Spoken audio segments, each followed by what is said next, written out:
Hey, greetings, everyone. Lieutenant Colonel Alan West, Senior Fellow at the Media Research Center. I got to tell you, I know that everyone is going through a cold front, even us here in Dallas, Texas, where it's 29 degrees this morning. So stay warm wherever you are out there. And I know that Chicago really is cold up there. But I want to talk about something that is even colder. Recently we know about the Covington Catholic High School debacle. The young kids that were, falsely accused of things that they did not do, all because, well, guess what? They were at the Right to Life March and they were wearing that infamous, really bad red Make America Great hat. But it was something that was brought out last week in an exchange on the show The View. And I don't really watch that show, but I saw a clip of this exchange and it was very telling. Whoopi Goldberg, asked a question. Why does the media keep rushing to judgment? Why do they keep getting these things wrong? Joy Behar gave us the answer of a lifetime when she said, because we're desperate to get Trump out of office. That's why. So think about this. Even after what happened with BuzzFeed and the false accusations of President Trump telling his attorney Michael Cohen to lie, even after the false story, the fake news of what happened with the Covington Catholic High School, when they saw the full video, we got to see the real picture, not the abridged version, because that led to all of the media meltdown.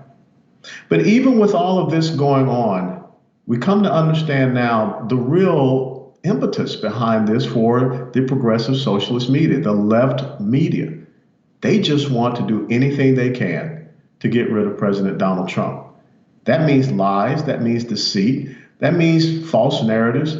That means that the left's media is willing to throw, well, anything up against the wall just to hope that it sticks. That's what Joy Behar was talking about in that exchange with Whoopi Goldberg last week on The View. But think about it. As we sit back and we look at what is happening in Venezuela, a country where, well, 25, 30 years ago, it was one of the most prosperous nations in Latin America. But all of a sudden, a man by the name of Hugo Chavez came to power about 20 years ago. He talked about wealth redistribution. He talked about nationalizing their economic production, mainly the oil and natural gas. And understand that Venezuela has the largest oil reserves, even larger than Saudi Arabia. But yet, when you look at Venezuela, their people are eating out of garbage cans. They're eating their pets. They're going in and they're killing the animals at the zoo for food. Many of them have running water and spotty electricity. This was once the most prosperous nation in Latin America. But yet we have a former bus driver, a socialist dictator by the name of Nicolas Maduro, who is gunning down the people in the streets, imprisoning them, torturing them. But what do you hear from the leftist media in the United States of America? The incessant rambling that Donald Trump is Hitler. Donald Trump is Mussolini. Donald Trump is Freddy Krueger. Donald Trump is, well, Tony Soprano. Now, you better be careful calling Donald Trump Tony Soprano, because a lot of people did kind of like Tony Soprano. As a matter of fact, HBO is bringing back Tony Soprano in a prequel, using James Gandolfini's son to portray the young Tony Soprano. But how interesting it is that you don't hear the leftist media condemning Nicolas Maduro. He's not a Hitler. He's not a Mussolini. He's not a Freddy Krueger. But yet he's the one that's killing his own people. See, I truly believe that President Trump has, well, an unintended strong political ally, and that's the leftist progressive media. Because the more and more they continue to put out these lies, the deceit, the false narratives, the hypocrisy that is very evident to all of us, they do end up making themselves, well, let's be very honest, the enemy of the American people, the enemy of liberty, the enemy of freedom. And even the people in Venezuela can see that, because there are many Venezuelan expats that live here in the United States of America. So why is it that someone like a Nicolas Maduro is not a Hitler or Mussolini, but yet President Trump is? Because President Trump did that which is the most angering to the liberal progressive left. He won.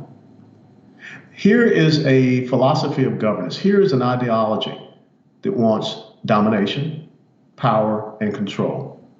And they're willing to do anything as Joy Behar alluded to get that. But the real question is, will we allow our media in the United States of America to be propagandized? Do we really want to have the truth? Are we willing to allow them to distort the narrative to shape the future, to shape the electoral position of this great nation?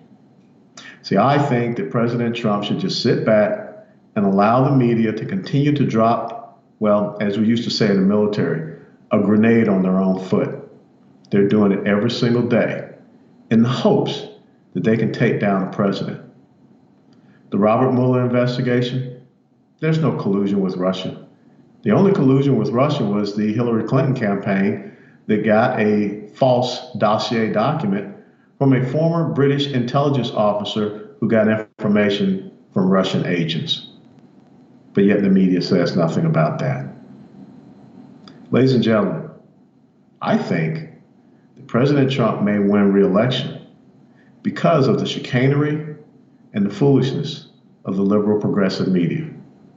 And they will have no one else but themselves to blame because they could not defeat President Trump with their lies.